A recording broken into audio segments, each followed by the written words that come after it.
Boa tarde, bem-vindos à 13ª reunião da Frente Parlamentar de Legislação Urbana, trazendo de novo o tema do projeto do Poder Executivo, que é a reabilitação dos edifícios na área central, também conhecido como retrofit, onde foi aplicado em São Paulo, o programa Requalifica Centro lá no Rio de Janeiro.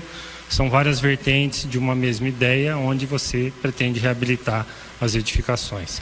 Hoje eu tenho o prazer de ter o nosso colega aqui, João Verde, que eu já passo a palavra em seguida, e agradecer a presença de quem está aqui na plateia, o Eduardo Sancho da Urbinove, Adriane Carvalho, o Patrick da Mata Santa Genebra e o Dr. Campos, que já fez parte aqui da outro dia com a gente na mesa.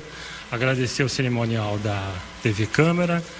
E hoje, então, a gente pretende falar sobre esse tema importante, mas antes eu quero passar uma palavra para o meu querido João Verde, dar um oi para a galera. Boa tarde a todos.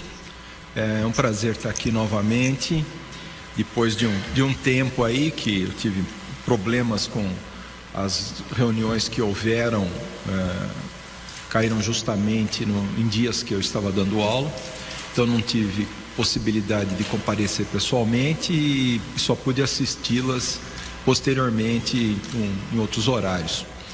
É muito importante todas as discussões que estão sendo feitas aqui. Eu sempre comento com o vereador Paulo Gaspar a importância dos assuntos e principalmente a importância dessas reuniões estarem sendo gravadas, que tudo isso aí vai fomentar conhecimento, discussão, debate entre os profissionais, os arquitetos, os urbanistas, as pessoas, o pessoal técnico da Prefeitura Municipal de Campinas, os próprios vereadores e também a sociedade civil em geral. Então a sociedade, os assuntos aqui abordados passam a ser conversados, discutidos, e depois isso daí é importante para servir de informação para a sociedade, a importância do urbanismo, a importância do patrimônio histórico, a importância do planejamento urbano.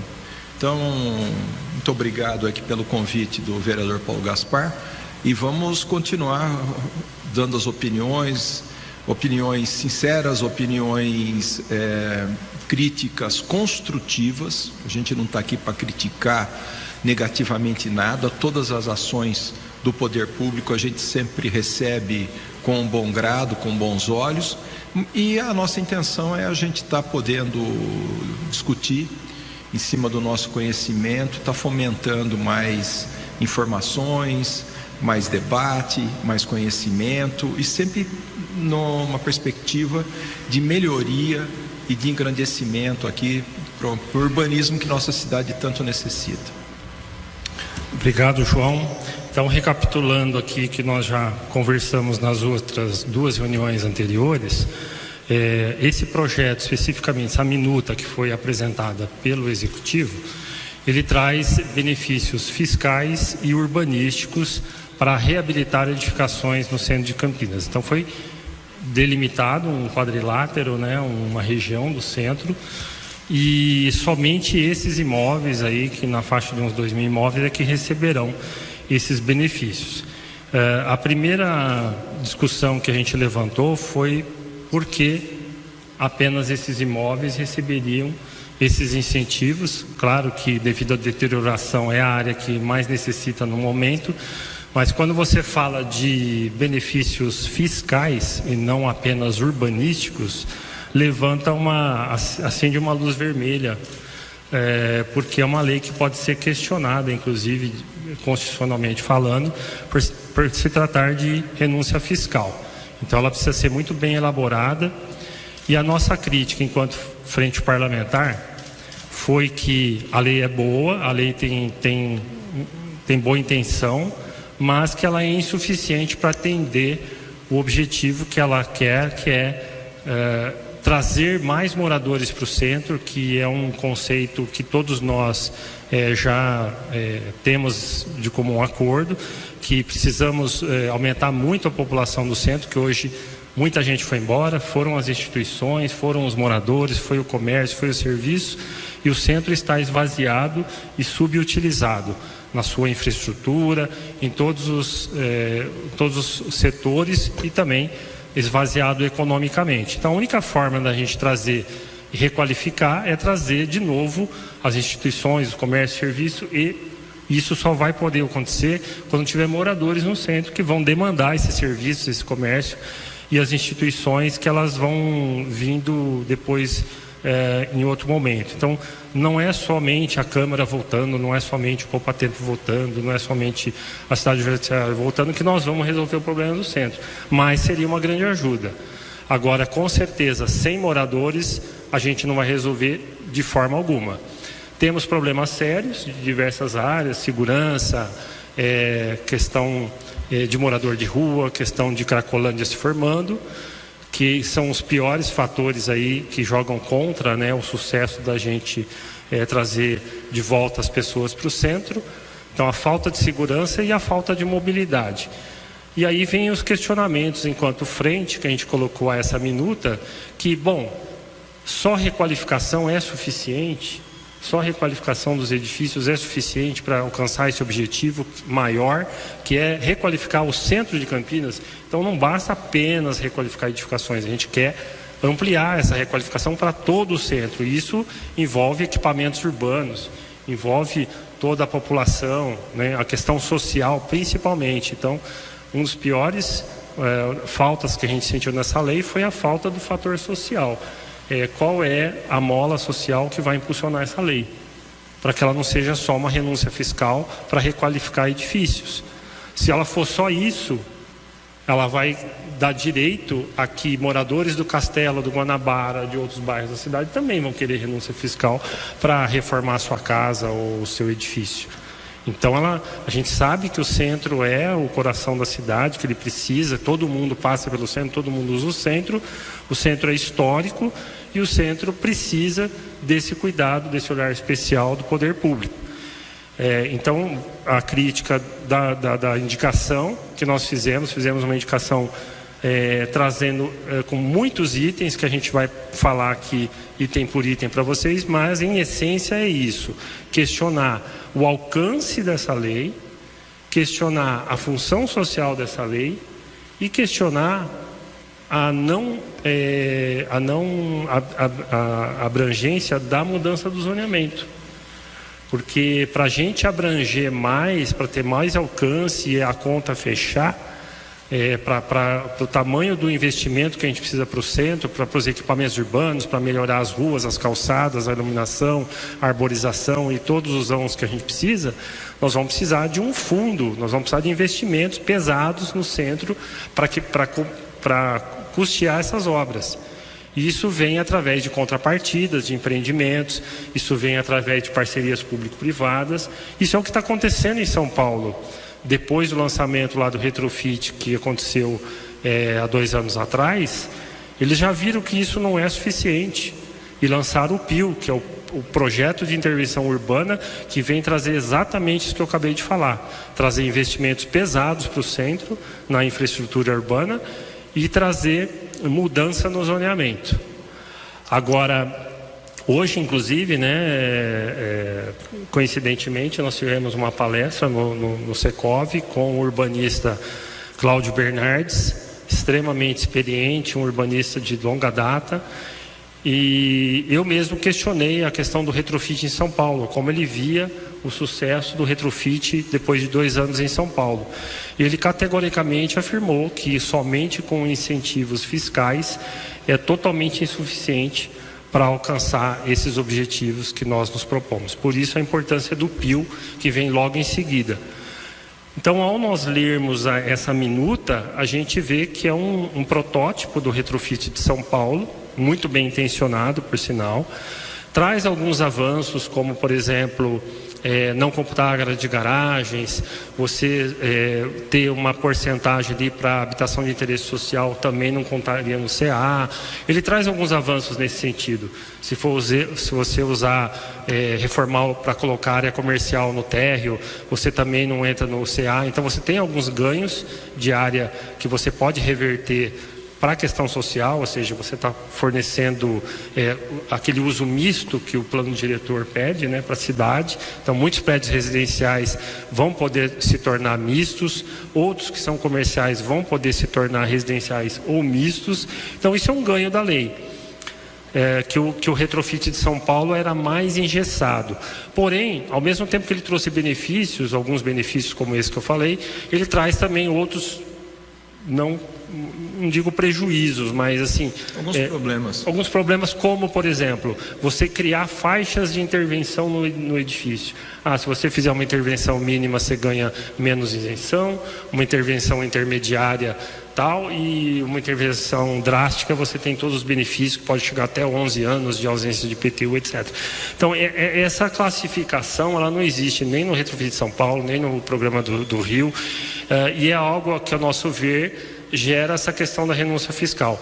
Eu falo por mim que, quando você fala assim, em um prédio ser reformado para ter uma área de fruição, para ter uma fachada ativa, para inserir mais o contexto urbano dentro do uso e ocupação desse edifício em si, ok, isso é um ganho para a cidade, e sim, ali, eu particularmente falando, sou contra a renúncia fiscal. Eu acho que tem que ter um outro tipo de benefício para esse prédio, que essa lei já traz, aumentando a questão do potencial interno construtivo, mas que poderia ter outros também, como vender você vender o potencial construtivo, como já existe para patrimônio histórico, ou você ganha o direito de construir num outro prédio vizinho ou anexo, enfim, pensar em fórmulas que eu pessoalmente tenho aversão a essa palavra renúncia fiscal para beneficiar alguns e não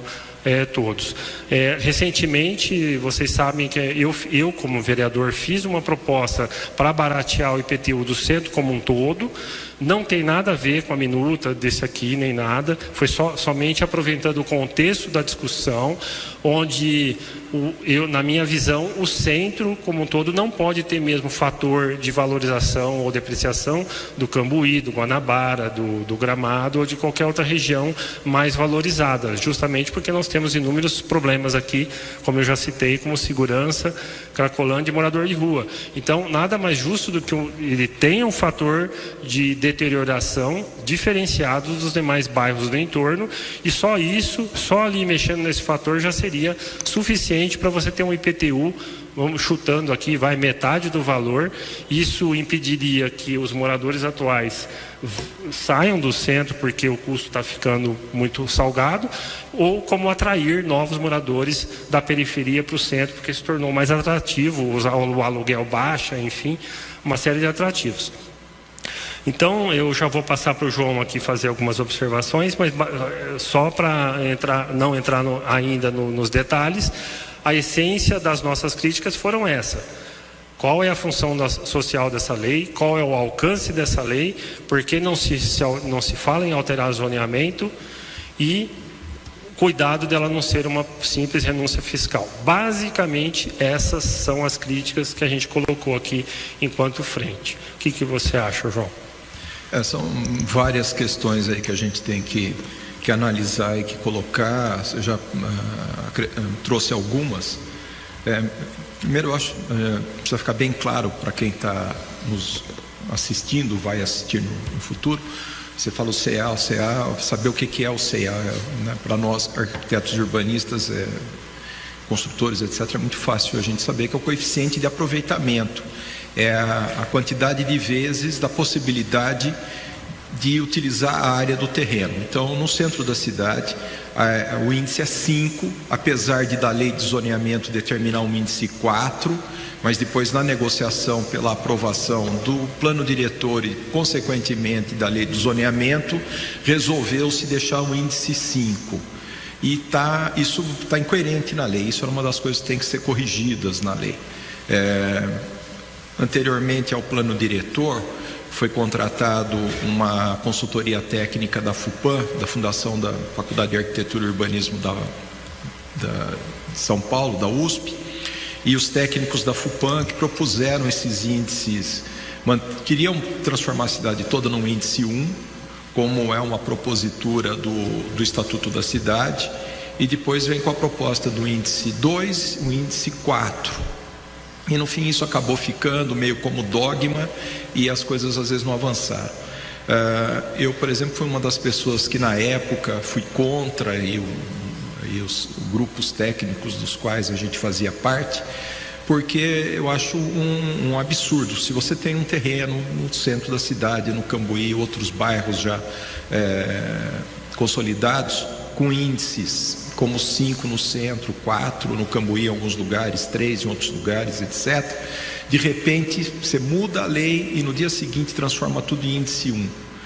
Quem comprou um terreno desse, seja lá há 1 ano, 2, 3, 10, 15, ou recebeu de herança, essa valorização, esse potencial desse terreno é uma coisa instituída, é uma coisa clara, objetiva. A gente não pode de repente transformar no índice 1 da noite para o dia.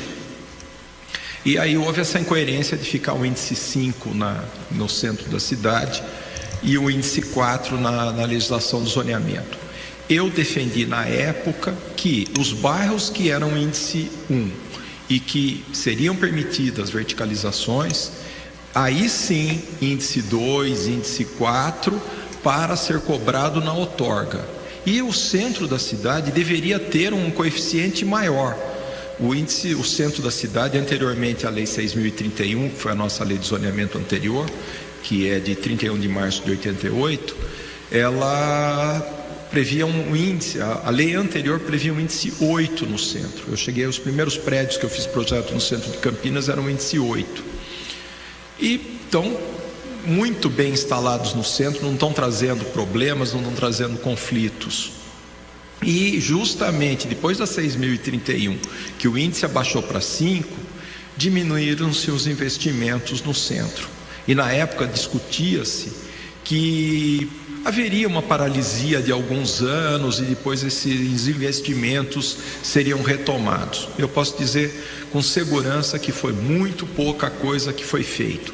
O pessoal migrou para o Cambuí, migrou para o Guanabara, Jardim Proença, até outros bairros, Nova Europa, São Bernardo e outros mais, etc.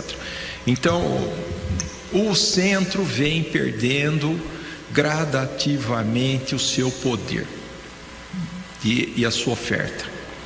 O centro é um centro vivo, é um centro que tem muita vida, mas ele tem em determinadas áreas, em determinados horários. O centro basicamente é um espaço de passagem. Grande parte das pessoas que se deslocam para o centro não se deslocam para o centro, elas se deslocam para o centro para depois pegar um outro transporte coletivo e ir para um outro bairro. Grande maioria dos casos, até porque nós não temos quase linhas circulares de transporte público em Campinas que façam a ligação entre bairros. Então, desde o princípio do início do transporte público em Campinas, desde os bondes, depois a substituição dos ônibus, os percursos passam pelo centro, ou vêm ao centro, depois com os terminais e essas transposições, etc. Então, nós precisamos repensar o centro sob muitos pontos de vista, com relação à questão da mobilidade, com relação à questão dos acessos, a questão da moradia, principalmente moradia de interesse social. Há estudos, eu já li a respeito, que no centro da cidade de Campinas existe uma oferta de 60 até talvez 100 empregos para cada morador do centro de Campinas. A quantidade de empregos oferecidas no centro poderia quintuplicar o número de moradores no centro, que poderiam estar fazendo uso desses empregos, se deslocando a pé, ou se deslocando muito próximo no transporte público, que às vezes até certos pontos do centro é importante às vezes ter um deslocamento no próprio transporte público, ou talvez, como muitas cidades do mundo, por ciclovias, por bicicletas. É completamente admissível que até percursos de 4 quilômetros, qualquer pessoa, não precisa ser um grande atleta para fazer um deslocamento numa bicicleta. E além de tudo, Hoje estão vindo já está entrando no mercado aqui no Brasil as bicicletas elétricas. Então muita gente vai poder fazer uso de bicicleta elétrica, pedala um pouquinho, pedala na reta, pedala na descida, e na subida pode fazer uso do motorzinho elétrico. A tecnologia está avançando, eu acho que a gente também tem que aproveitar isso. Então, críticas que a gente faz a essa proposta de lei, eu costumo dizer para os meus alunos, né, na Faculdade de Arquitetura da PUC, para todos os amigos e colegas, inclusive várias vezes conversas com o vereador Paulo Gaspar, que planejamento não é fazer lei. Planejamento é fazer projeto, é fazer proposta, é fazer propositura, aonde a gente quer chegar, o que nós queremos de Campinas, o que nós queremos especificamente do nosso centro, no que nós queremos transformá-lo. Aí nós vamos fazer um projeto de lei depois de ter essa decisão. Agora, quem nasceu antes, o ovo ou a galinha? Nesse caso aqui, eu acho que nem o ninho não está nascendo antes. É impressionante. E é uma falta de às vezes habilidade, é um costume que se tem de fazer lei. Qualquer coisa que se pensa já sai fazendo uma lei, sem às vezes analisar o que vai resolver isso, o que vai trazer de benefício, o que vai trazer de problema. Não, faça uma lei, vamos dar isenção de imposto. Eu também concordo com o vereador Paulo Gaspar, eu acho que não tem que haver isenção de imposto, tem que haver uma diminuição enorme do imposto, como Campinas inteira. Há muitos anos atrás estavam defasados os valores do IPTU em Campinas, e a prefeitura, querendo numerar o nome do prefeito na época, queria aumentar o imposto e teria que refazer os mapas de valores. Como haveria um tempo para poder ser recalculado todos os mapas de valores, e não haveria tempo naquele ano para ser lançado o aumento do IPTU, fizeram uma lei para mudar os índices das porcentagens do IPTU, em vez de mudar o mapa de valores. Então, utilizando o mapa de valores anterior, mudou-se as porcentagens. E agora, há pouco tempo atrás, fizeram um mapa de valor e as porcentagens continuaram as mesmas. E, inclusive, pela última legislação, a correção que é feita pelo valor do IPTU não é feita sobre o mercado imobiliário, a valorização imobiliária estabelecida na cidade, mas sim com uma correção sobre a inflação pelos índices. Eu não sou administrador de empresa, economista, etc., não vou me lembrar agora os índices, mas pelo índice mais top de correção de inflação. O que está acontecendo agora, 4 anos, 5 depois disso? Os valores dos imóveis estão muito acima dos valores praticados no mercado, e consequentemente o IPTU está altíssimo. Tem muita gente no centro da cidade que não está conseguindo pagar o IPTU. A secretária, semana passada, Carolina Baracá, numa reunião do Conselho do CONDEPAC, ao qual eu também faço parte, que não existem dívidas no centro de Campinas, que é mais ou menos em torno aí de 1 ano de dívida, 2 anos de dívida, e não está havendo dívidas no centro de Campinas. Eu não sei, eu não acredito que talvez ela tenha esses dados tão precisos com relação a isso, mas eu sei de casos de imóveis que estão fechados, que não conseguem ser locados, não conseguem ser vendidos, porque na hora que os interessados veem os valores do IPTU, as pessoas desistem. Já tem casos de pessoas que têm apartamentos aqui no centro, que também estão deteriorados, etc., mas que muita gente às vezes prefere vir, porque são apartamentos com áreas maiores. Quando vê o valor do IPTU, ou vê que o prédio está com problemas, está deteriorado, ou vê que não tem AVCB, não tem está defasado com relação à aprovação no Corpo de Bombeiros, a pessoa desiste. Já tiveram proprietários que já tiveram ofertas assim: olha, eu uso o seu apartamento, eu pago o IPTU, eu pago o condomínio, e aí você não tem essa despesa por mês. Assim, eu vou. É a melhor proposta que as pessoas estão recebendo, infelizmente. Então eu concordo plenamente com o que o vereador Paulo Gaspar acabou de colocar, que tem que haver um incentivo para quem está morando no centro continuar morando no centro. Tem que haver um acolhimento a esses moradores, tem que haver um acolhimento a esses profissionais, donos de loja, de comércio, de serviços que estão estabelecidos no centro. E não só para quem tem dinheiro que vai fazer a reforma com a intenção de pleitear um desconto nos impostos. O desconto tem que ser feito na cidade. E para terminar, eu já estou falando demais, ainda tem um monte de coisa para a gente falar. A gente vê só a incoerência, por exemplo, da própria notícia da lei.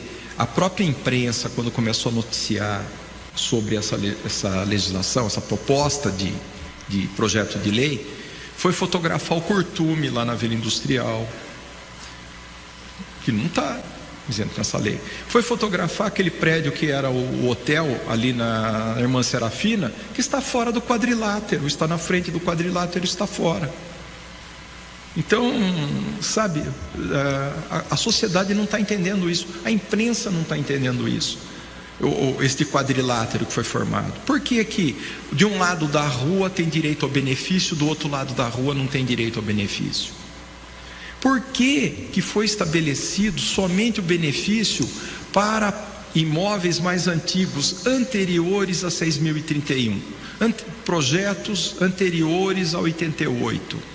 Tem muita construção, não só edifícios, mas próprias lojas, barracões, etc., que foram aprovados, construídos depois de 1988, que barracões poderiam ser demolidos para ser feitas as construções de prédios novos. Quer dizer, quem vai construir um edifício novo, vai trazer uma quantidade enorme de habitações, de serviço, de lojas, etc., não vai ter direito a essa lei. Então a gente vai vendo todas essas incoerências, né? E a gente vai chamando atenção. Sempre tem uma resposta pronta para isso, né? Mas a gente não precisa debater em cima de respostas prontas. Nós temos que debater em cima de soluções viáveis para a nossa Campinas e para o nosso centro de Campinas. É isso que a gente pleiteia, é isso que nós queremos. Obrigado. Obrigado, João. Concordo com tudo que você disse. Então, entrando aqui na questão da indicação que nós fizemos, né? Eu vou passar rapidamente aqui os principais itens, né? Então, a gente solicitou ao prefeito a revisão da minuta do projeto de lei, onde a gente contrapõe ao que foi exposto, que diz respeito a um programa e não uma ação específica, né? Como a minuta de lei fala de um programa, esse programa é um conjunto de ações onde essa requalificação do edifício é uma dessas ações. E aí depois foi colocado pela secretária que o objetivo dessa lei era a requalificação. Então eu falei assim, então está tendo uma incongruência aí. Se é requalificação, então precisa alterar a minuta, porque aqui fala de um programa extenso. Aí a Carolina diz que é uma primeira ação de várias, e só que essas várias outras a gente não tem conhecimento, então a gente fica meio no limbo aí, sem saber o que vem pela frente, do que se trata realmente. E aí no último item dessa minuta fala que uma vez sancionada essa lei, ela entrará em vigor depois de 6 meses. Aí a gente toma um susto, fala assim, qual que é o objetivo dessa lei ficar 6 meses para entrar em ação depois de sancionada? Ou seja, vai vir uma enxurrada de decretos para complementar essa lei que não está completa. E aí a nossa insegurança é nesse sentido. Por que já não faz de uma forma clara, transparente, para que a gente possa debater e melhorar o que for precisar melhorar, aplaudir o que for tiver que aplaudir, mas não assim, a gente vê nitidamente que está sendo jogada uma ação na frente e que vem um monte de outras coisas depois que a gente não sabe o que é. Então essa é a nossa primeira crítica aqui. Então a nossa crítica separa, é uma ação, é um programa, então que ele conste nessa minuta. Então essa é a primeira crítica. Aí a gente escreve um monte de coisa aqui que se for falar... A gente falou da necessidade do projeto. Não tem um projeto. Exatamente. É uma ação pontual sem estar vinculada a nenhum projeto. E nem a própria propositura do plano diretor. Porque tem muita coisa no plano diretor que nós precisaríamos corrigir, muita coisa na lei de zoneamento que nós precisaríamos corrigir. O próprio vereador já entrou com um pedido, por exemplo, para ser eliminada aquela questão de quando é um prédio misto ter 25% no mínimo de área comercial, ou no mínimo 25% de área residencial, 75%, né, 50-50. Isso a gente pediu já há muito tempo, logo que a lei foi sancionada, para tirar isso, que isso não tem coerência, porque isso vai depender da conformação do projeto, vai depender do terreno, da posição, da rua. E tem muitos lugares, por exemplo, vai falar, não, faz salas comerciais em cima. Tem lugar que às vezes não tem necessidade de sala comercial, tem necessidade de loja no térreo. E às vezes você vai diminuir o tamanho. Eu cheguei a escutar isso. Diminui o tamanho do prédio residencial para ficar na porcentagem do tamanho da loja que vai ter embaixo. A legislação não fala que pretende ter o adensamento, que pretende ter o uso misto, e outras coisas mais, que tem muita coisa na legislação atual que precisa ser melhorado, precisa ser aperfeiçoado, corrigido, erros, conflitos, e que no fim vem uma outra lei pontual, não corrige aqueles problemas e, como o vereador falou, pode trazer outros. Essa questão dos 25% que era obrigatório, nessa lei, nessa minuta, eles corrigem esse problema para esse quadrilátero, mas para o resto da cidade continua valendo. Então é o que o João falou, precisa mexer na lei como um todo, né? E da mesma forma, como foi eliminada a questão dos 25%, mas ainda tem um mínimo lá que eu não lembro qual o ideal seria que não tivesse essa limitação de ser 5, de ser 10, de ser 20. Isso tem que ficar a cargo do empreendedor, né? Do condomínio, enfim. Se eles estiverem lá hoje totalmente residencial e quiserem continuar residencial, não é e fazer o retrofit e tal, né? Então, como hoje foi colocado lá na palestra do Cláudio Bernardes, o poder, a administração pública, ela tem que induzir. Ela tem que induzir o planejamento, mas não obrigar, né? Seria o ideal. Então hoje a gente vê que a legislação ela traz muitas obrigações, assim como essa traz muitas obrigações. Então, como a gente disse, teve alguns avanços, mas muitos outros a gente precisa melhorar. E na questão do projeto que você citou, né, João?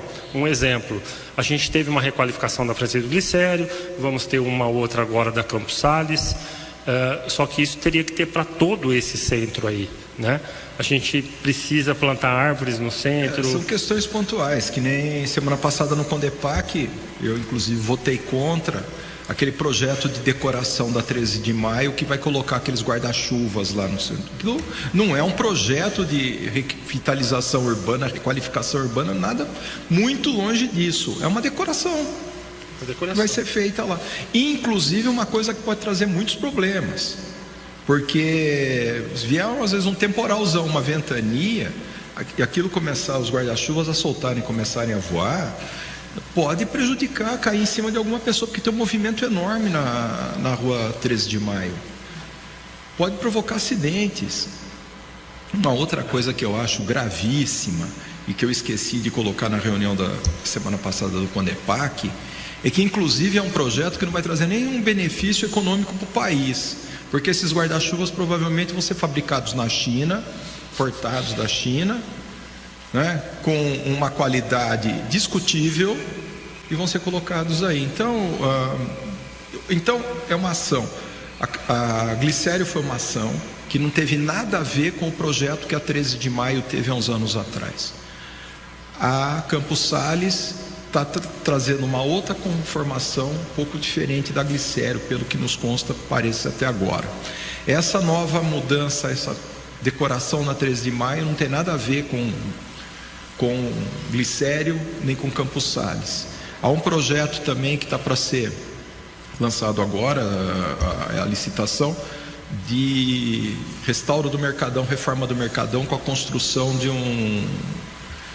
um mezanino para abrigar 2 lanchonetes ou 2 restaurantes no meio do Mercadão, que eu inclusive critiquei no CODEPAC quando foi aprovado, que reduz o número de boxes dentro do Mercadão e não traz um projeto no Mercadão, não traz um projeto para a quadra. Está só pensando o volume do Mercadão dentro, vai ter que fazer uma escada, elevador para subir no mezanino em cima, reduz o tamanho das boxes embaixo, porque aumenta-se os corredores, para os corredores do Mercadão ficarem mais largos. Não é um projeto do Mercadão, é um projeto do prédio do Mercadão.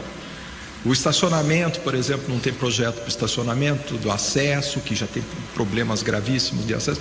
Então são tudo questões pontuais que não fazem parte de um projeto para a cidade, né? Então a gente sabe que... E a Coab não está inserida nesse projeto também, questão de habitação de interesse social. Nem foi mencionado. Então, retomando a questão do equipamento urbano, todas as ruas do centro, a gente tem a intenção, gostaria de ver pelo menos toda a fiação enterrada. A gente sabe que isso vai acontecer ao longo de décadas, mas tem que ter esse planejamento. A questão do alargamento de calçadas, a questão da fruição pública, né? A 13 de maio estão falando de tirar a fiação enterrada agora, voltar posteamento. É um retrocesso. Eles que estão roubando a fiação. O roubo da fiação é um problema de segurança pública, não é um problema técnico de funcionamento. Tem problemas técnicos da fiação com o passar do tempo.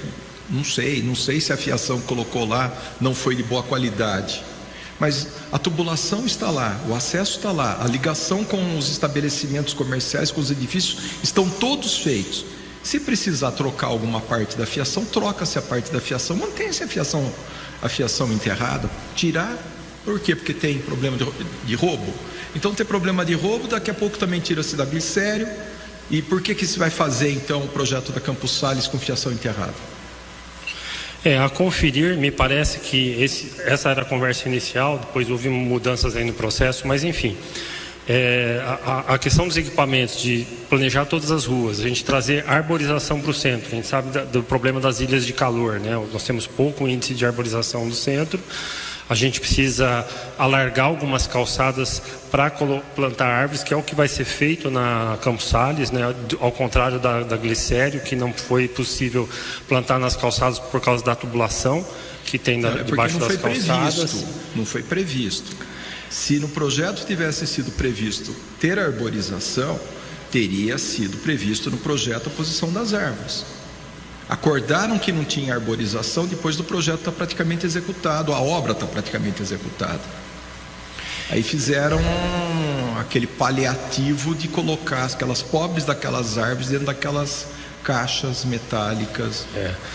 A boa notícia é que na Campos Sales esse problema já não vai ter mais, porque as árvores vão ser plantadas vão tirar uma faixa das 4 atuais para alargar teoricamente um lado da calçada para poder plantar essas árvores, né?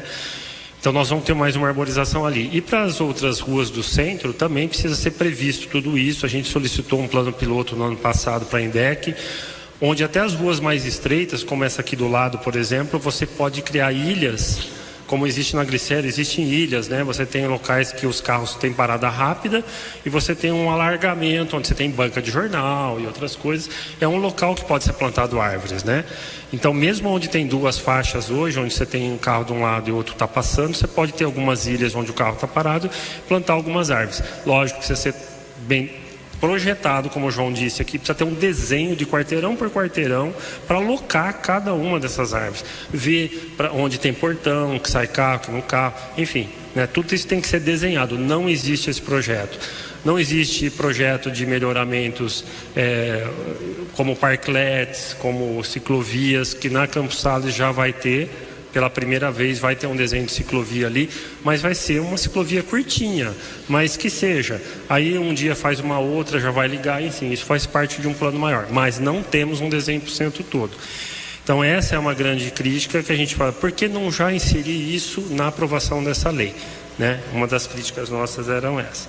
Então, dando continuidade... Aqui, no artigo 2º, eles falam que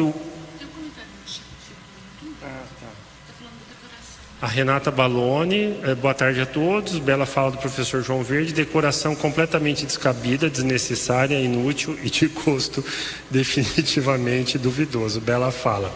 Obrigado, Renata, pela opinião. Obrigado, Renata, minha ex-aluna. Estava aqui com a gente na última reunião.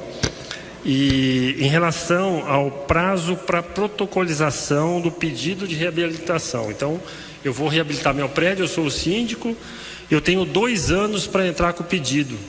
Qual é a justificativa de você ter 2 anos com a possibilidade de renovar por mais 2 anos? A gente entende que se for dar algum benefício, que não seja em relação à data da protocolização, mas, por exemplo, em relação à data do alvará de execução, que aí sim, vamos supor, depende se eu entrar com o projeto daqui 2 anos ou 5 anos, eu vou estar, a lei não vai prescrever por causa disso. Só que a hora que eu tiver o alvará de execução, eu tenho que dar início à obra, porque se existe alguma renúncia ali, existe um prazo para aquilo, e o poder público tem que exigir também um prazo máximo de obra. E quantos anos seja, não sei, cada caso é um caso, mas inclusive o poder público também tem que ter o prazo para aprovação. Então não é só exigir de alguém que esteja coletando projeto, mas garantir que esse projeto seu vai ser aprovado em 30 dias, 60 dias, 90 dias no máximo. Então a obrigação tem que ser recíproca para os dois, né? Eu, por exemplo, eu sou contra prazo da legislação. Por que eu faço um projeto e eu tenho 2 anos de prazo para começar a construir, ou uma renovação mais 2 anos? Se eu construir aquilo, vai ficar para a cidade para o resto da vida. Por que meu projeto só vale por 2 anos? Há muitos anos atrás eu fiz um estudo de um projeto para Manaus, e lá em Manaus não tinha prazo. O vizinho onde eu estava fazendo o projeto tinha um projeto que tinha sido aprovado, faziam acho que 10 ou 12 anos, e ele ainda tinha validade. Era um documento. É como a gente tira uma escritura, tem validade, faz um registro do imóvel no cartório, tem validade. Por que vai perder a validade? A gente deduz que o poder público quer um retorno rápido, talvez de arrecadação. Virou mania, tudo com prazo, tudo tem prazo. E até por isso não é bula de remédio que tem que ter prazo de validade. Que você, e aí entra a crítica que nós fizemos. Por ele dar renúncia fiscal, também existe essa preocupação de encurtar o tempo. Então, na nossa opinião, não deve ter renúncia fiscal, deve ter sim benefícios urbanísticos. E aí essa questão do prazo cai por terra. Por exemplo, como você disse, aumenta-se o coeficiente de aproveitamento, hoje é 5, aumente-se para 8, como já foi há uns anos atrás, e cobra-se a outorga onerosa desses 3 que vai ser feito a mais. Aí vai ter algum benefício com o uso, por exemplo, quando foi a discussão, querendo te interromper muito, da lei de zoneamento, eu propus na época o seguinte, que eu falei, e eu acho que eu tinha uma certa razão, e os prédios mistos, nesses 4 anos que a lei agora praticamente está valendo, quase não tem prédio misto feito em Campinas. Por quê? Porque o empreendedor não tem interesse de fazer prédio misto. Então há um pré-conceito que as pessoas querem morar em prédio só residencial. Ou quem está num prédio que é um prédio comercial, tem um preconceito que o prédio tem que ser só comercial. Então não quer misto, acham que o misto vai prejudicá-lo. Só que no Brasil, porque no mundo todo tem prédio misto. Então, na época, eu falei que a gente poderíamos ter um benefício o seguinte, por exemplo, um determinado local, por exemplo, Cambuí eu peguei. Se você fizer um prédio só comercial, com lojas, com salas comerciais nos andares tipo, um índice 2. Se você fizer comércio embaixo, no térreo, que vai virar um misto comercial com salas comerciais e com térreo ativo, um índice 2,3, por exemplo. Se você vai fazer um prédio só residencial, que é importante a gente ter mais residências, trazer moradores, não só para o centro, mas principalmente também para os bairros do entorno do centro, um índice 2,5 ou 2,6. Então, dependendo, o empreendedor vai escolher como fazer. E se fizer um misto com lojas embaixo e apartamentos em cima, aí índice 3 ou 3,5, para incentivar a fazer o uso misto. Nossa, o que falaram mal da minha proposta, que era descabida, eu acho que deveríamos, eu falei, por que nós não colocamos isso no debate, na discussão? Por que nós, não, isso não tem cabimento, e ficou por isso mesmo. É exatamente isso, João, benefícios fiscais para incentivar, direcionar, né? E não proibir, obrigar, né? A lei é cheia de cortes, né? É uma lei, a gente costuma falar que a legislação urbanística é a lei do não pode, não deve, não sei o quê. E sem precisar da isenção fiscal, né? Outra coisa que nós criticamos é a necessidade de se ter uma comissão para analisar projetos, né? Mais uma comissão. A gente sabe que comissão é um negócio que quando a comissão precisa passar ali e tal, e o negócio para ali. Ou quando você for chamado, você vai chamado numa salinha fechada ali, e o que a comissão decidir, você vai ter que acertar ali com eles. Nós já tivemos comissões que era determinado que a votação tinha que ser unânime. Se um na comissão fosse contra a propositura, era barrado. Gente, não existe unanimidade, não existe. Sabe, quem ganha a eleição? Quem tem 50% dos votos mais um. É isso. Era a mesma coisa que a gente pedir numa eleição que tivesse 100% dos votos. É incoerente. E essa comissão fica nisso. Cada um quer puxar para o seu lado, das secretarias diversas que vão fazer às vezes parte da comissão. Basta uma secretaria falar, puxa, mas a minha secretaria deveria ser mais contemplada do que aquela outra, e pronto, a coisa não anda, a coisa vai ficar parada. É uma probabilidade maior de represamento de projeto e não, né? E aí você fica refém ali daquela comissão. A faixa de renda que essa minuta fala sobre de 0 a 3 salários para habitação de interesse social, ela bate de frente com a lei do ex-Coab que a gente aprovou ano passado, que é de 0 a 6. Então essas leis precisam se conversar, né? Porque senão nós vamos ter duas legislações falando de coisas diferentes. Isso é outra incoerência, poderia não ter limite, porque tem muita gente que ganha 10 salários mínimos, mas a família é grande, tem vários filhos, tem agregados, a mãe, o pai que moram juntos, que tem despesas às vezes com remédios, com medicamentos. Então, sabe, é muito relativo essa questão do ganho. Claro, para uma compra de um imóvel via Caixa Econômica Federal, tudo bem, mas não uma lei que quer incentivar, trazer morador no centro, quer incentivar a obra, quer incentivar a ocupação. Não tem que ter limite. Se a classe alta, média alta, quiser vir morar no centro, tem que ter o mesmo benefício. Mesma coisa. Tem que ser abrigada, tem que ser trazida, tem que ser incorporada ao plano. No caso aí, só a lei, não tem plano. Perfeito. A outra que a gente já citou aqui anteriormente, que é o fatiamento da reabilitação em espécies distintas, implicando em diferentes concessões de benefícios fiscais. Aquela reforma mínima, média e máxima, né? Você vai ter mais ou menos incentivos de isenção de IPTU, de ISS e de ITBI. Então, para a gente, isso é renúncia fiscal. Ao contrário, por exemplo, você ter um prédio residencial e abrir um comércio embaixo, ter uma área de fruição, que é aquela área onde você alarga a calçada, você tira os muros, tira as grades, e ali você tem o boulevard, por exemplo, como a gente tem aqui na Barão de Jaguara, né? Onde as pessoas... Então, assim, o pessoal está andando na rua, entra num shopping, atravessa, vai parar na outra rua, do outro lado do quarteirão. Isso é a tal da fruição e da permeabilidade, que é uma tendência hoje que a lei tenta incentivar.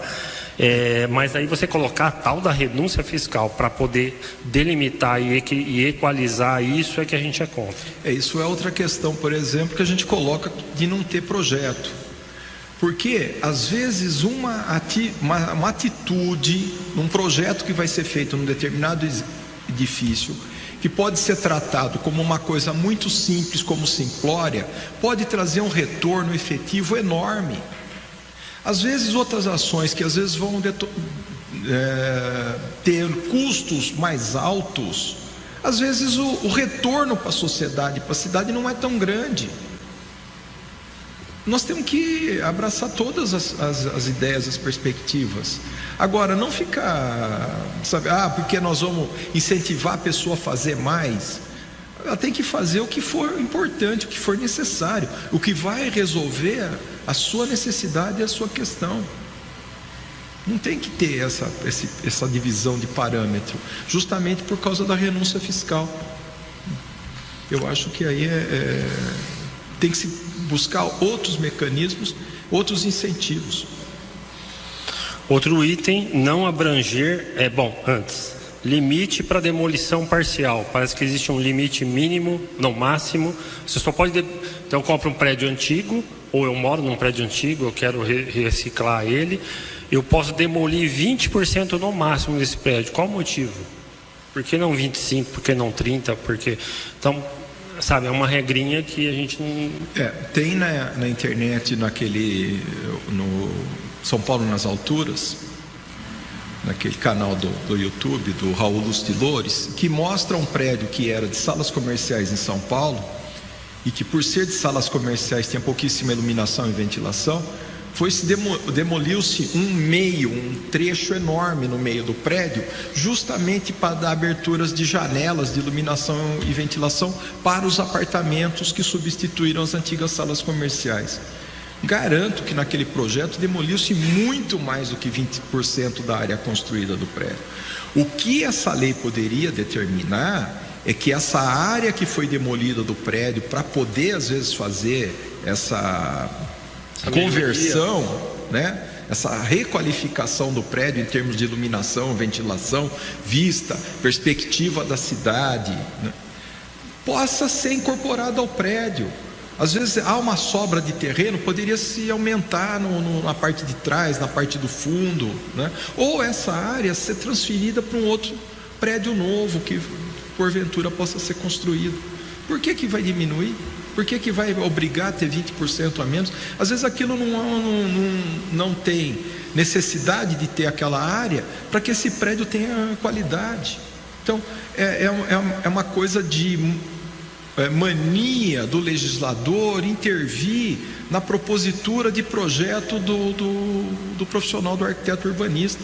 Sabe, é muito cansativo isso. A gente tem que trabalhar com regras muito fechadas, muito restritas. Não pode, deve ser assim, tem que ser assim, recuo tal, afastamento tal, altura tal. E a gente não tem liberdade para poder propor. Acredito até que esse item estivesse na lei do retrofit em São Paulo, mas não justifica a gente dar um Ctrl+C, Ctrl+V, né, e repetir o erro, né? Outro item, não abranger as edificações posteriores à lei 6.031, como você já citou aqui, ou seja, nós estamos falando de 34 anos atrás, essa lei de 88, né? Então, se eu tiver um edifício aprovado depois de 88, ou seja, que tenha menos que 34 anos, ele não vai ser beneficiado. Como assim? Qual o motivo? Eu posso ter um prédio de 20 anos que está muito mais deteriorado do que um de 40. Isso não é por causa da idade dele, é o estado de conservação, né? Então... E às vezes até a questão do funcionamento do prédio, às vezes não foi um empreendimento que não deu certo. Um grande exemplo que nós temos, mas acho que está fora do quadrilátero, se eu não me engano, não, está dentro do quadrilátero, é aquele prédio que foi construído ali próximo ao camelódromo, que era a Galeria Pagé. Aquele prédio não deu certo como galeria, poderia dar certo como um prédio residencial, e esse prédio foi aprovado posteriormente à lei de 88. Totalmente degradado e não vai ser contemplado. Nós temos um outro também que outro dia passei na frente, que está fora do quadrilátero, né, demarcado, ali na Aquidaban, esquina com Barão de Jaguara. Tem um prédio ali na esquina, na frente para Aquidaban, que está há muitos anos abandonado. Inclusive, eu acho que roubaram toda a caixilharia, estão só os vãos das janelas abertas, era um prédio também de salas comerciais, também está fora. Exatamente. Outro questionamento aqui: acréscimo de um único pavimento limitado à área comum do edifício, permanecer com o mesmo CA de zoneamento. Ou seja, eu estou com um prédio pronto lá e eu posso acrescer um único pavimento, ou seja, eu tenho a cobertura do prédio. Então, eu posso usar aquele pavimento de cobertura para fazer uma área comum, de uso comum do edifício. Então, vou fazer um pub, um bar, uma academia, sei lá o quê. E assim, novamente, o que a administração tem a ver com o uso que você vai destinar? E se é para a gente incentivar a habitação, por que não destinar esse último pavimento? Ou porque um pavimento, por que não fazer mais pavimentos? Se a estrutura permitir, vamos supor que eu tenho um prédio de 3, 4 andares construído hoje no centro, eu não estou usando nem metade do potencial que eu posso construir e eu quero dobrar o tamanho desse prédio. Eu não posso, eu só posso usar o roof dele para fazer um pavimento e para uso comum, sendo que área de uso comum, como é um prédio antigo, em teoria, ele teoricamente ele vai receber uma aglomeração de pessoas lá em cima, que seria muito mais desejável que ele fosse no térreo e não na cobertura. Eu tive na SIC esses dias, a associação comercial que é do lado do Palácio de Justiça, um evento lá da prefeitura, inclusive para apresentar esse projeto, lotado, abarrotado de gente em pé ali, não sei quantos cabe ali, 100 pessoas em pé ali do jeito que estava. E a escada que a gente tem que descer tem nem 1 metro de largura ali, totalmente fora das normas de bombeiro, tudo. Quer dizer, se der um procó ali, o elevador eu nem usei, porque deve demorar 1 hora para subir aqueles 6 andares que tem ali. E é no último pavimento. Então, assim, está totalmente fora das normas de segurança de bombeiro, tudo, que se tiver que descer todo mundo naquela escadinha lá e totalmente fora, porque ela é curva, ela é torta, ela não tem porta corta-fogo, ela não tem caixa de saída de fumaça, não tem nada, zero.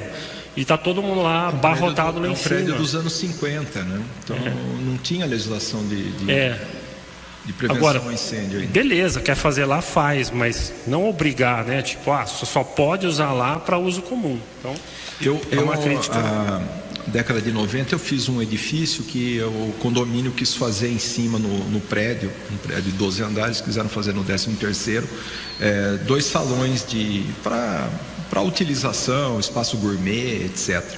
E o bombeiro não permitiu fazer do tamanho que eles estavam querendo fazer, que puseram um limite, praticamente o número de moradores que ia ter em cada andar. Para a gente dobrar ou triplicar o número de ocupantes daqueles salões, nós teríamos que fazer a caixa de escada com 2,40 metros de largura, em vez de 1,20 de largura, com 2,40, para dar conta de rota de fuga de todas aquelas pessoas que estivessem no último pavimento. E também, há alguns anos atrás, eu fiz um projeto para Americana, e que nós fizemos o salão de festas na área externa do prédio, não embaixo das torres, que nós fizemos embaixo salão, vestiários para as piscinas, sauna, brinquedoteca, etc. E fizemos em cima uma escada, um elevadorzinho que inclusive vinha do subsolo, para o salão de festas em cima. E o bombeiro nos obrigou a fazer uma escada de 1,80 m de largura com porta corta-fogo. No andar de cima, porta corta-fogo, e na chegada no térreo, porta corta-fogo. Sendo que era só um pavimento, só o superior, e nos exigiu. Então, outra coisa, é incoerente você permitir que faça no último pavimento um espaço de uso comum, se a lei está querendo trazer mais moradores para o centro. Isso é outra coisa que nós questionamos nas legislações nos últimos anos todos, que a gente não vê em outros países. Áreas comuns, áreas de lazer nos prédios. Essas áreas de lazer que existem nos prédios, hoje chamados condomínios clube, inclusive, eu já fiz vários projetos desse tipo desde os anos 80. Isso só isenta o poder público de trazer área pública para as pessoas. A gente vai em alguns países na Europa, as pessoas estão aonde? Estão na rua, estão fazendo uso das praças, das áreas públicas. Aqui não, aqui você tem que confinar a pessoa dentro do prédio. Por quê? Porque o poder público não toma conta da praça. Então, são coisas que às vezes vêm com muito boas intenções, mas que vai induzindo a esses problemas. Por quê? Se pode fazer um pavimento ou dois a mais, se o prédio comportar, a estrutura do prédio comportar, vamos fazer habitação, ou dar-se o uso que o condomínio acha melhor. É isso que é importante, não definir o que o condomínio vai fazer. Um item que ele traz também é sobre passagens aéreas para interligação de edifícios situados em lotes adjacentes. Teoricamente, pelo que nós entendemos, eu posso ter um prédio aqui, posso ter um outro do outro lado da rua, eu posso fazer uma ligação entre eles, ou entre um prédio vizinho ou um prédio de fundo. A gente não entendeu o porquê. Isso é uma previsão, como existem vários em São Paulo, na Faria Lima, inclusive, vários prédios que tinham problemas de rota de fuga de incêndio e não tinham condições de se fazer uma escada externa de fuga. Permitiu-se fazer essas passarelas passando por prédio vizinho para poder dar o escoamento de rota de fuga para esses prédios vizinhos, mesmo que esses prédios venham a ser condomínios independentes, separados, não tenham nenhuma ligação comercial ou de empreendimento, só para um auxiliar o outro, né? Eu não vejo problema nesse tipo de... a dúvida é a questão jurídica, né? Alguns prédios, nós temos vários em Campinas, antigos, com aquelas escadas em leque, que hoje não são mais permitidas pelo bombeiro, mas são... O bombeiro permite, porque a escada está lá colocada. O bombeiro hoje exige a sinalização, exige o corrimão, etc., para que tenha mais proteção. Alguns casos que dê para, num hall, fazer uma distribuição de portas corta-fogo, então permite, não tem como atualizar na legislação atual, mas tem como minimizar o problema recorrente daquele prédio que nasceu daquela maneira, né? Alguns casos dá a possibilidade de se fazer uma escada externa. Tem espaço para fazer escada externa? Ótimo. Não tem, pode fazer às vezes uma rota de fuga por um prédio vizinho, mas não que a legislação vai definir isso. A legislação tem que permitir, né? Tem que dar esse tipo de possibilidade para que os prédios possam ter o seu AVCB, porque muitos prédios não estão recebendo AVCB. Também quero lembrar o seguinte: nós temos um problema com a AVCB, é o seguinte: o bombeiro, ele vê o empreendimento, o edifício, como um ser único. Nós temos casos aqui em Campinas que há uma loja no térreo, um prédio residencial em cima. O prédio residencial quer resolver a questão do AVCB, ou o contrário, a loja quer resolver o problema do AVCB e o prédio não quer. Eles não estão nem aí com a situação, porque às vezes a grande maioria são inquilinos, os proprietários são idosos, não querem investir naquilo. Aquela loja do térreo não consegue o seu AVCB, porque o prédio que está em cima, que não tem nada a ver, é outro ente jurídico, às vezes não faz parte nem do condomínio, porque a entrada é totalmente independente, só está no mesmo prédio, a mesma estrutura. Aquela loja não consegue ter o AVCB. Eu conheço vários casos que as lojas mudaram de endereços tradicionais, que já estavam estabelecidos há muitos anos, porque não conseguiram o AVCB, porque o bombeiro não deu, porque o prédio em cima não tinha interesse. Da mesma maneira, galerias de lojas, todos têm que ter o AVCB para o bombeiro dar o AVCB, todos têm que estar compatibilizado. Se tiver uma loja que não quer trocar os extintores, não quer pôr sinalização, não quer se compatibilizar, aquela galeria de lojas ninguém recebe o AVCB. Eu acho isso tem que mudar na legislação. Outro item: não computar no coeficiente de aproveitamento as áreas destinadas a interesse social. Então, na lei tem um item que fala que até 30% no mínimo que tiver no prédio para habitação de interesse social não entra no coeficiente de aproveitamento.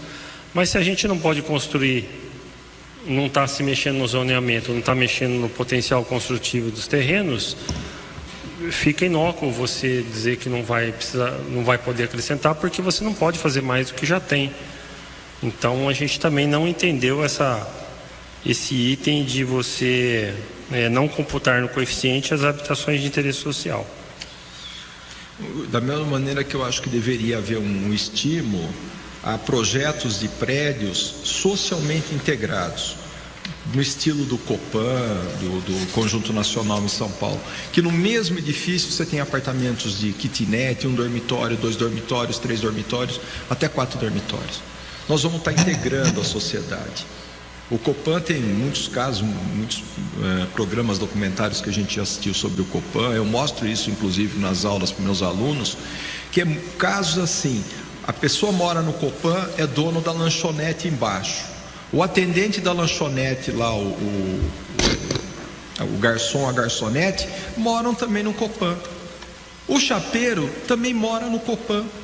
E grande parte da clientela que vai no bar, no boteco, no restaurante, também mora no Copan, ou mora do outro lado da rua, ou mora na frente.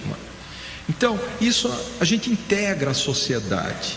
Até uns anos atrás eu assisti uma palestra do Jaime Lerner, ele falava isso do Rio de Janeiro, quando teve o grande crescimento imobiliário na região de Copacabana, a construção dos prédios e a favelização dos morros no entorno. E o que acontecia? As pessoas que foram morar na favela trabalhavam nos edifícios, trabalhavam nas obras. Os engenheiros das obras moravam lá nos prédios que já estavam construídos. As esposas, filhas daqueles pedreiros, pintores, serventes que trabalhavam naquelas obras, foram trabalhar nos edifícios também, arrumar emprego como empregadas, como faxineiras, como arrumadeiras. E o que acontece? Muitos foram trabalhar nos comércios, nos serviços, nos restaurantes. Então, aquela sociedade era diversa e aquela sociedade se conhecia. Eles não eram inimigos, eles trocavam serviços, eles trocavam necessidades eventuais, trocavam trabalho, trocavam amizade. Então, não tinha problema de violência. É isso que nós temos que trazer para o centro, essa integração social, essa integração da sociedade, que as pessoas se conheçam, que troquem serviços, que um preste serviço para o outro. Boa. Eu não sei se eu estou te ajudando a fazer esses comentários todos, mas eu acho que aí tem um pouco da visão do professor aí que estuda as coisas. Tá bem complementar. Esses foram os itens que a gente mencionou na nossa indicação. E aqui, lendo na minuta ainda do projeto, outras coisas que a gente não citou, né, para não entrar tanto em detalhes, mas ele fala que pode ser feita uma anexação de lotes. Então, se eu vou fazer uma reabilitação num edifício, eu posso anexar um terreno ao lado, se tiver um estacionamento lá, ou uma casinha que eu vá derrubar e que entre nos 20% lá, eu tenho um terreno anexado. Mas aí ele coloca que a área desse terreno, ele tem que ser igual ao do terreno que você está anexando. Ou seja, se eu tiver um terreno de 500 metros com um prédio ali, eu só posso anexar um outro de no máximo a mesma área desse prédio. Por que não um terreno maior? Qual é a função disso? E aí, esse terreno novo, eu não vou poder, eu vou ter que seguir a legislação atual, que é 4, o ZC4. Eu não vou poder... Ou 5, né? Na verdade, vamos supor que eu tenho um prédio com 8, como foi antigamente, eu compro do lado, só que eu não posso mais 8, eu tenho que fazer 4 ou 5. E eu vou ficar com um prédio mais baixo do lado. Eu acho que isso eles viram só com relação a um ponto de vista de, por exemplo, um prédio que está estabelecido no centro, que foi construído com aqueles índices 8, por exemplo, que nós tínhamos anteriormente. Então, hoje você poderia, num determinado terreno do mesmo tamanho, fazer 10 pavimentos. E o vizinho tem 15. Então, você dá uma permissão para que naquele terreno novo, você também possa fazer 15. Me parece. Só que não dá. Não sei se é isso. Agora, o que acontece? Você às vezes tem um prédio com 7 pavimentos e pela legislação hoje você poderia fazer 15. Aí no terreno do lado você só vai poder fazer 7 também. Isso. Aí, não traz benefício nenhum. Isso tem que estar de acordo com a legislação e com a propositura de quem está projetando, do profissional que está projetando. Então vamos pensar o seguinte: hoje você tem um prédio 7 andares, naquele terreno poderia ser feito 15, aí você compra o terreno do lado, poderia ser feito 15, aí você unir os 2 terrenos, você poderia usar os 15 andares de um e mais os 8 que não faltaram no outro, porque você uniu os 2 lotes, o coeficiente seu é o coeficiente dos 2 lotes juntos, desconta a área construída. Isso acontece em qualquer projeto que a gente tem feito. Desconta a área construída, eu construo a diferença. Então, por que ficar detalhando tanto? Exatamente. Então esse é o questionamento. Aí ele fala aqui de questões de fruição pública, obrigando a ter largura mínima calçada de 4 metros, a permeabilidade visual. Isso vai depender do projeto, vai depender da condição, vai depender da rua que está, da largura da calçada que existe, da questão dos acessos, às vezes, de veículos. Aí ele coloca uma série de regramentos para a fachada, para ter permeabilidade visual, que tem que ter janela, que tem que ter tantos % de fachada ativa, né? Uma série de detalhes para o cara ter a isenção, né?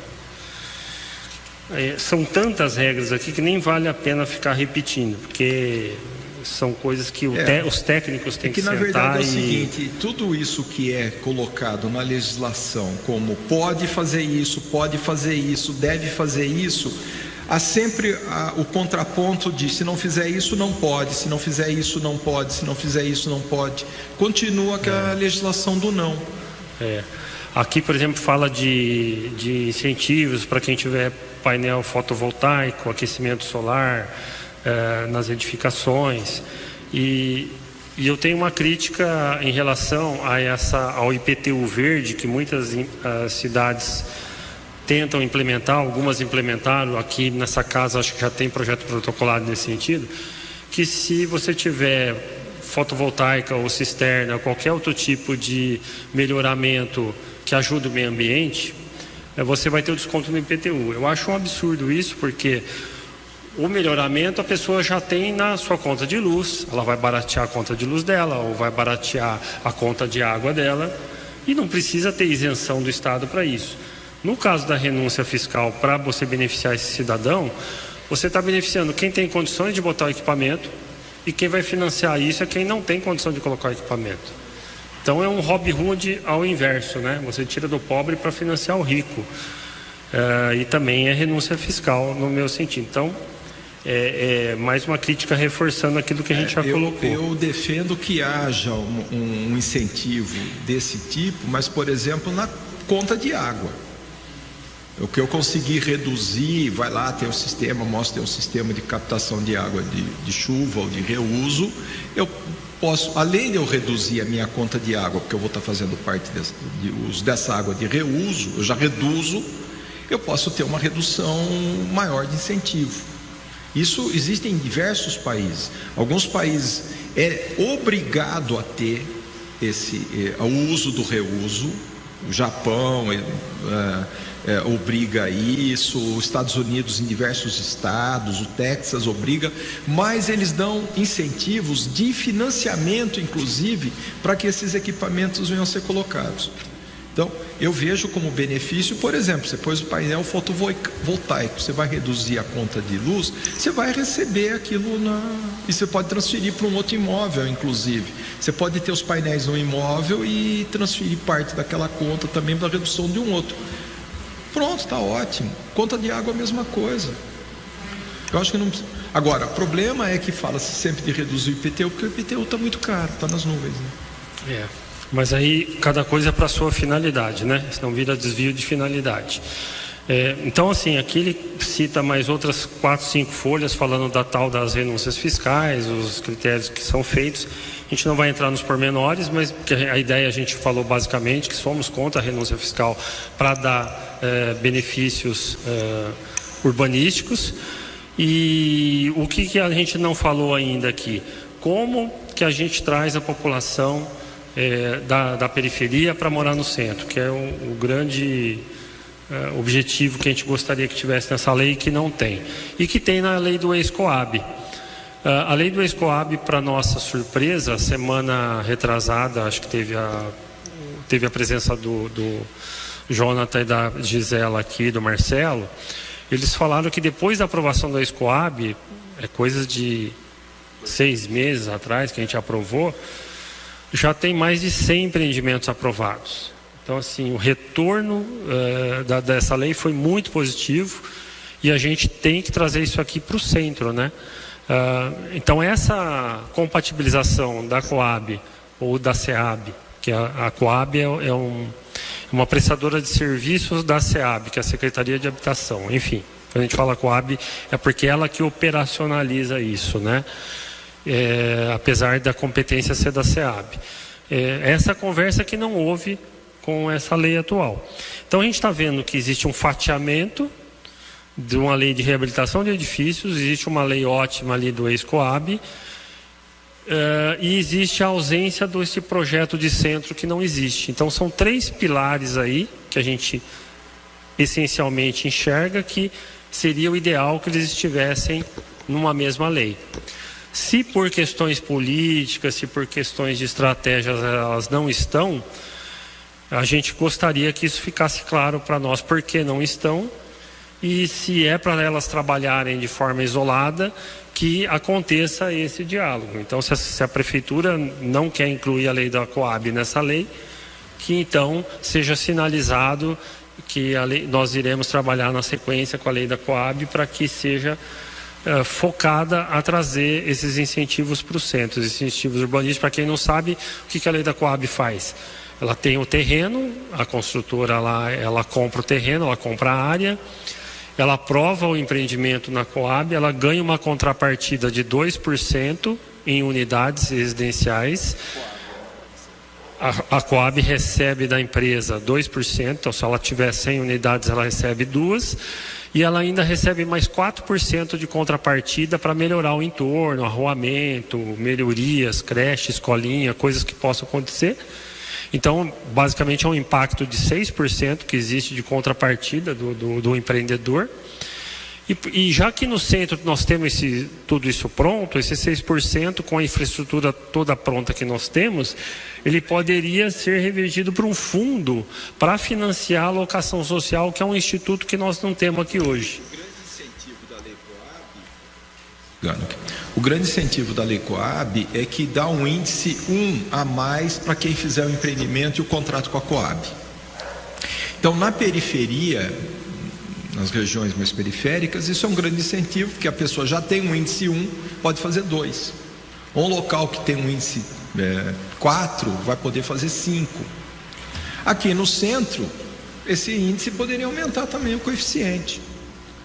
E aí, que ajuda a pagar aqueles 2% da contrapartida do empreendedor com a Coab, e a Coab vai receber imóveis, né? E aí a ideia porque esse 1 não pode virar 2 ou 3, como o João falou, porque o terreno no centro é mais caro do que na periferia, então lógico que esse a mais precisa ser mais generoso. Da mesma maneira que a gente está propondo o índice ir a 8, por exemplo, eu estou colocando um número cabalístico aqui, estou usando o 8 porque o 8 já teve, né? Existiu durante muitos anos, de 59 até 88. E nós hoje o índice 5, que é o estabelecido no centro, passaria-se a 8, os 3 cobraria-se a outorga. A Coab deixaria de cobrar a outorga para quem utilizar o índice 8, porque vai fazer empreendimento social. Aí poderia trabalhar com faixas, né, de 1 a 3 salários, o empreendimento ter várias faixas, como eu falei já, apartamentos, kitnetes, um dormitório, 2, 3, até 4 dormitórios e misto embaixo, essencialmente misto embaixo, trabalhar com misto embaixo, ser obrigatório da Coab ser misto.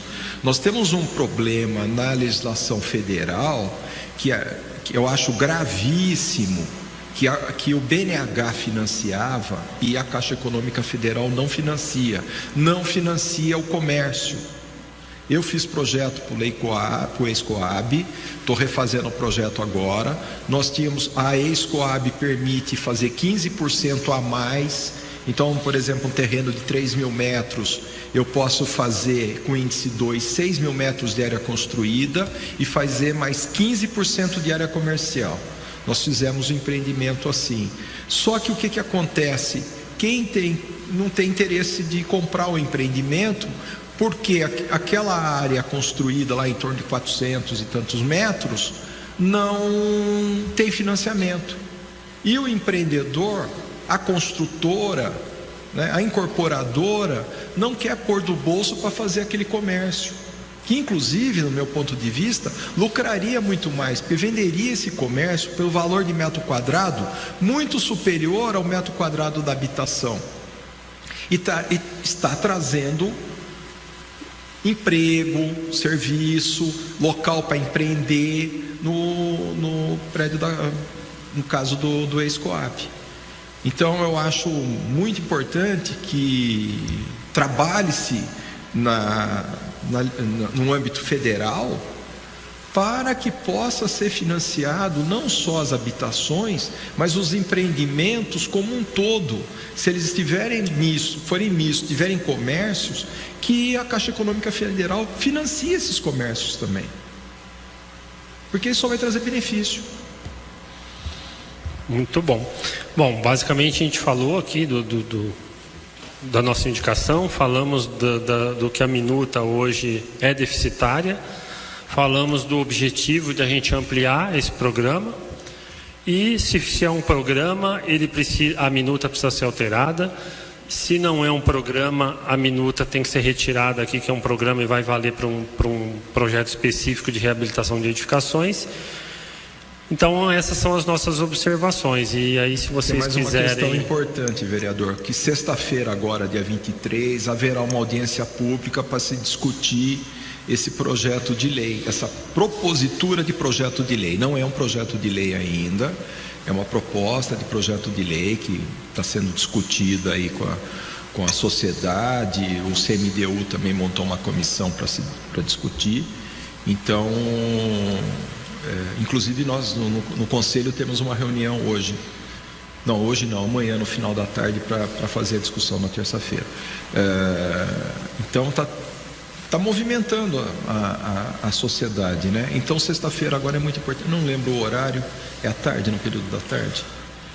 Não sei o horário também, mas deve ser lá para as 2, 3 horas da tarde. No Salão Vermelho. Todos serão bem-vindos lá, né? Principalmente os síndicos do centro. Alguém da plateia gostaria de fazer alguma observação, alguma pergunta? Eduardo Sancho.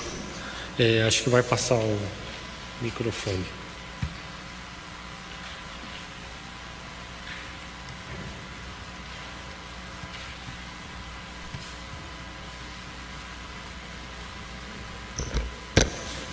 Paulo, boa tarde. Em primeiro lugar, mais uma vez, obrigado pelo convite. A nossa instituição vai participar como componente da sociedade civil, não especialista especificamente na área de urbanismo.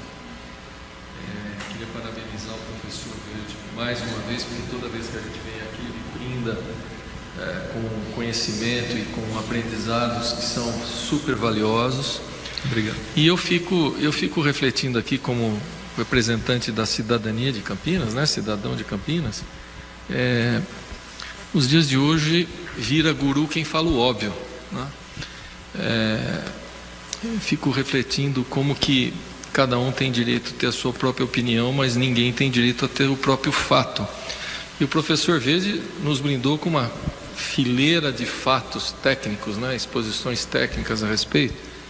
E quando a gente fala em repensar o centro, partindo de uma engenharia reversa da população que estava no centro, didaticamente a gente divide essa população numa população que residia, numa população que trabalhava e numa população que passava pelo centro. E isso continua. A pergunta é, por que os vetores levaram essas populações para fora do centro? com todo o corolário de degradação, narcotráfico, prostituição, assalto, violência, degradação, pichação. Se a gente focar nessas 3 populações, por exemplo, quem trabalha no centro, e eu vou pensar o retrofit do centro para contemplar a população que trabalha. Eu não posso propor nenhuma propositura, nenhum projeto, se eu não questionar que tipo de trabalho eu vou promover nos próximos 5, 10, 15, 20 anos. Não é o trabalho que está aí hoje. Então, vou dar um exemplo de uma cidade que é a nossa alma mater lá na Fundação Urbinove, que é Toronto. Todos os prédios antigos devolutos foram transformados em hub de inovação tecnológica, imbricados com shopping, imbricados com comércio tradicional, imbricados com moradias. Não se pensa em moradia social, é moradia para qualquer morador, como o professor falou muito bem. Você pode ter pessoas de um poder adquisitivo menor, médio, alto, porque o centro tem que voltar a ter atratividade. Então, como é que eu povoo o centro com pessoas que trabalham? Eu tenho que povoar o centro com atrativo para os jovens que vão trabalhar na revolução 4.0 da inovação tecnológica. É isso que eu preciso no centro. Porque por que eu viria ao centro hoje? Para comprar o quê? Para transferir o quê? Para passar por quê? Se eu não começo dessas questões numa engenharia reversa, eu estou cometendo um erro histórico mais uma vez de ter propostas, ter proposituras extremamente bem intencionadas, mas os incentivos que serão gerados e por enquanto são obscuros ou invisíveis, se apresentarão à sociedade daqui 20 anos e a gente não lembrará mais nem quem foi o autor desse incentivo. E aí o estrago vai estar feito mais uma vez, um novo ciclo. Então, eu acho que a gente teria que passar a entender esses fluxos dessas pessoas. Qual que seria o atrativo hoje de uma pessoa, você, Paulo, professor, eu, qualquer um que está aqui, os nossos anjos da guarda, o pessoal que trabalha aqui, qual seria o atrativo para morar hoje no centro da cidade? Por que eu viria aqui hoje no centro e não compraria pela Amazon? Por que eu trabalharia aqui? Qual que é o atrativo? Então você pega alguns prédios da prefeitura, históricos até, que hoje são problemas, são estorvo. Por que você não transforma esse prédio num grande hub de inovação com 200 startups produzindo a tecnologia do futuro hoje? Então, assim, como sociedade civil e trabalhando nessa questão de dados de cidades, de indicadores, de métricas, e vendo as outras cidades acontecer, e sobretudo essa que a gente se espelha, porque é a nossa alma mater, a gente vê a coisa desconstruída e feita de uma maneira tão mais simples, a simplicidade que o professor Verde falou, né? Não tem regra, não tem impeditivo, nós temos uma missão, nós temos que fazer o centro novo, né? O novo centro. Isso tem que ser atrativo para todo mundo. Nós temos que ter festival de fotografia, de arte, de balé, de cinema, de poesia, 24 horas por dia. A questão da segurança, para quem estuda isso, vocês são especialistas, vocês sabem muito bem que é uma questão secundária, porque quando tem a vida, que o professor Verde falou, a vida impede o obscuro, impede o contraventor, impede o crime, porque você está o tempo todo povoando pessoas com uma utilidade, e é uma relação bionívoca de dar e oferecer e receber e a contrapartida. Então, essas coisas assim, na visão de um representante da sociedade civil, são tão óbvias. E professor, o senhor é guru do óbvio, porque o senhor falou questões assim tão claras, é tão claro. E aí, Paulo, eu falo assim, como é que essa clareza de opinião de um especialista não está presente nesse texto? Ou então, pelo menos, a abertura democrática, cristalina, transparente, serena, para que ele possa apresentar, e outros tantos colegas dele, né? Porque é de uma obviedade, de uma clareza tão grande. Por exemplo, quando eu vi aí na fala, não, nós estamos definindo esse quadrilátero aqui. Sim, mas esse quadrilátero é fase 1, o próximo losango é fase 2, o terceiro, então as pessoas vão se adiantando ao respeito histórico do patrimônio que precisa ser preservado, as calçadas, fomentar essa volta. A pergunta é, por que as pessoas saíram? E uma vez saídas, por que elas tomariam o sentido inverso, a direção inversa para dentro do centro outra vez? Não vai ser com essa miríade de regras, regulamentações, podes, não deixo, não acontecerá, vai frustrar outra vez, porque no final do dia, o poder público, na sua capacidade, não de fomento, mas de investimento, essa capacidade está por terra, ela está abatida, ele não tem mais. Veja o que aconteceu com o IPTU, aumentaram desmesuradamente, as pessoas saíram daqui e foram para outras cidades.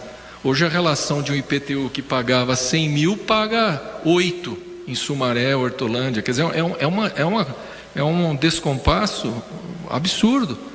Isso que falou do esvaziamento, eu já falei aqui uma vez, a gente sai de carro aqui, passa para Francisco Glicério, desce a Conceição, entra na Barão de Jaguar, são prédios e prédios e prédios vazios, sem solução aparente. Por quê? Porque o imposto está muito alto, quer dizer, o tiro saiu pela culatra, na fúria arrecadantes do Estado, tirou as pessoas daqui. Não é? Então, essas questões, eu acho que elas são assim, podem até estar parecendo simplistas demais, mas é a observação, no meu contato com as pessoas que não são especialistas, são de uma obviedade, de uma clareza muito pertinente e muito grande. Então, queria parabenizar, professor, parabenizar o senhor mais uma vez, professor, e instar o vereador Paulo Gaspar que essas considerações, elas não fiquem como palavras soltas ao vento, mas que elas façam parte efetivamente de um estímulo ao poder público de ser mais generoso e acolher as competências e as capacidades que a cidade tem de sobra. Obrigado. Muito obrigado, Eduardo. Muito ricas suas palavras, observações. Eu acho que a gente tem 5 minutos aqui de prazo. Eu só queria falar, só para antes de passar para você, 5 produção, alô, TV câmera. Eu acho que avisaram para a gente que era até as 15 para 5, são 20 para 5, então a gente vai ter 5 minutos aqui. Eu já vou passar para o João fazer as considerações finais e concordar com as suas palavras, Eduardo, que esse é o nosso intento, né? Provocar esse debate aqui, já reverberou com certeza lá no 4º andar e está motivando essa conversa não só com todos esses entes, a SIC, outros grupos aí com o Secov, com o Grupo Avança, etc., mas que também o que é primordial, essa conversa com a Coab, que precisa acontecer aí na nossa visão, que é trazer a população da periferia para cá, né? Os motivos que fizeram com que as pessoas saíssem do centro são inúmeros, né? Começando pela recessão econômica, pela mobilidade urbana, pelas questões da violência que vai aumentando e degradando o centro, né? E a gente espera que essa lei que está sendo proposta aqui, que a gente sabe que é mais um retalho na coxa, sirva de elemento fomentador para aquele plano maior que a gente quer, de discussão da cidade, seja criando através de um escritório de planejamento ou de uma estrutura de planejamento mais estruturada, para a gente ter uma equipe competente e técnico discutindo política de Estado, não política de governo, né? Esse é o começo de todos os fatores e a gente vai estar sempre discutindo aqui questões menores e falta essa discussão mais ampla. Então eu deixo para o João fazer a conclusão final. Eu queria te agradecer, Eduardo, pelas suas palavras, e tudo isso só nos serve de incentivo para a gente continuar trabalhando, continuar estudando e desenvolvendo essas ideias e disseminando essas ideias. Quando a gente fala que não tem plano, é que esse projeto de lei, essa proposta de projeto de lei não tem plano. A gente não sabe no que vai dar, exatamente como você falou. Quando a gente precisa fazer um plano, a primeira coisa que a gente vai buscar são as vocações. Quais as vocações que nós temos na cidade ou nessa área da cidade? Por exemplo, o nosso centro tem uma vocação na área médica enorme. Hospitais e clínicas que estão naquela região do centro da cidade, do mais alto nível, do mais alto gabarito, embora alguns já tenham saído, que poderíamos resgatar para trazer novamente. Essa tua ideia de fomentar o desenvolvimento de altíssima tecnologia, o exemplo que você deu de Toronto, Eu tenho estudado com relação a Barcelona, ao bairro do Poblenou, o 22@Barcelona, que está encerrando esse ano, um trabalho que começou lá em 1996, com um plano para 2022. São 80 instituições do mundo todo que estão, 88, se eu não me engano, que estão instaladas lá, com fomentação. Ele levou tudo para lá, a TV Barcelona, a mídia, sabe, grandes empresas de startup que se instalaram lá do mundo todo, com habitação social. Quem vem de qualquer parte do mundo para estudar lá, para desenvolver, tem habitação gratuita, com as infraestruturas do mais alto nível, que o recolhimento de lixo é feito por totens na rua. Põe o lixo dentro do totem, aquilo é sugado por um sistema pneumático para a estação de tratamento do esgoto, e por aí afora. Então, nós temos muita coisa para fomentar, temos um monte de exemplos. O exemplo, por exemplo, do Recife, do centro do Recife, todo o trabalho que foi feito de patrimônio histórico, com a altíssima tecnologia sendo instalada lá. Eu tive clientes que eu trabalhei em fábrica de centrais telefônicas que foram se instalar lá no Recife, porque ali eles estariam compatibilizando conhecimento com pessoas do mundo todo, né? Então, nós temos que primeiro ver as vocações, aí das vocações, fomentar essas vocações. Outra coisa, só para encerrar, nós temos uma vocação enorme aqui em Campinas para o turismo de negócios. Muita gente vem a Campinas participar de eventos de negócios e vem com a família toda, e a família não tem o que fazer, ou vai para o shopping ou fica trancado dentro do hotel. E nós temos uma cidade com patrimônio histórico, uma coisa que poderia estar fomentando um turismo enorme na cidade. Essa é outra vocação.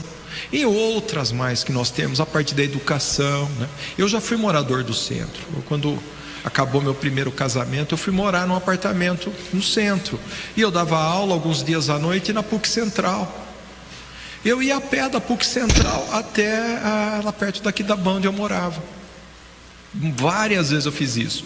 Teve vezes até que eu fui abordado, pedindo dinheiro, coisa. Graças a Deus nunca fui assaltado. Mas eu fui morador no centro, eu vivenciei morar no centro, ter tudo no centro.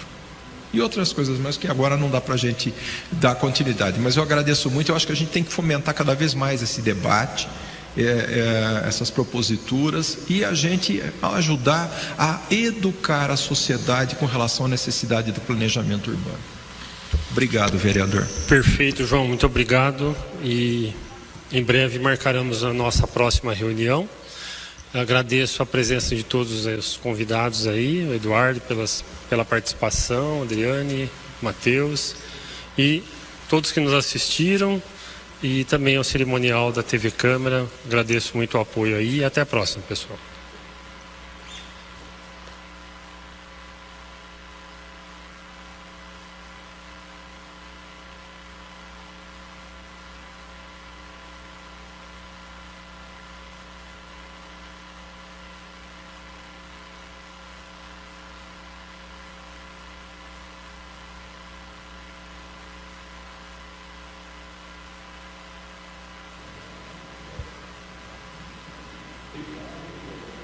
E essa foi então mais uma reunião aí da Frente Parlamentar, que tem como presidente o vereador Paulo Gaspar, ele que já está aqui do meu lado e vai fazer um resumo aí, né? Quase 2 horas de conversa, vereador. Como que foi esse bate-papo? Como que o senhor vê aí nesse final muito produtivo, pelo que deu para perceber? Obrigado, Viana. É a terceira reunião em relação a esse tema, que é o projeto de requalificação dos edifícios na área central. Nós fizemos uma proposição enquanto frente parlamentar de melhoramentos nessa lei, nessa minuta de lei feita ao Poder Executivo, e hoje nós esmiuçamos essa minuta e colocamos sobre o ponto de vista de haver esse intercâmbio com a Coab, com a administração municipal, e refletindo sobre o que falta nessa lei para ela ficar ideal em relação às proposições que a gente colocou. Existe muito ainda a ser avançado, né? Essa lei vai ser colocada em audiência pública essa semana também, e depois vem para a Câmara e tudo mais. É um processo de transformação aí que precisa de muito melhoramento. Do jeito que ela está, a gente vê uma série de problemas. A gente gostaria que ela fosse muito mais abrangente do que é, mas se ela for ter que ficar dessa forma, ela precisa fazer algumas adequações. Então hoje a gente fez um fechamento final em relação às nossas observações. E, vereador, me corrija, o senhor fez vários questionamentos, né? É uma indicação que vocês vão encaminhar ao Executivo? Já foi encaminhada essa indicação. Hoje até tive uma reunião com a secretária de Planejamento falando sobre esses pontos e outros que a gente precisa avançar ainda em relação à Coab e outros temas, e que está em estudo lá também na administração municipal, como que vai ser feita essa costura toda, porque são vários setores envolvidos. E, vereador, o senhor recebeu aí, né, o Executivo, também teve participante aqui na plateia e várias perguntas do público, né? A gente percebe que esse é um tema de interesse geral da cidade. Com certeza, tem muita gente interessada nesse tema, não só quem esteve aqui hoje, mas muitos que ainda não podem participar devido ao horário, né, que é meio complicado, mas como a TV Câmara disponibiliza nas redes, com certeza muita gente vai ver. E a gente tem visto que ao longo dos dias as pessoas comentam, né? Eu assisti a reunião lá da Câmara e tal, apesar de não estarem aqui. E o propósito da frente é esse, criar esse debate, trazer novas ideias e colocar sempre no sentido de críticas construtivas para que o Poder Executivo possa aperfeiçoar essas leis, para quando ela chegar aqui na casa elas estejam mais formatadas e mais palatáveis. Mais reunião da frente parlamentar vai acontecer, né? E a gente acompanha tudo, vereador. Muito obrigado. Com certeza, todo mês a gente tem no mínimo 2 presenciais e, se quando possível, a gente faz mais 2 virtuais, né? Isso é assunto que não falta, né? A legislação urbana é complexa, é muito extensa e a gente tem muitos temas para debater. Lembrando, então, pessoal de casa, que a gente mostra tudo para vocês ao vivo na íntegra, né? Vereador, muito obrigada por falar com a gente no final. Eu agradeço e parabéns aí pelo trabalho da TV Câmara. Muito obrigada.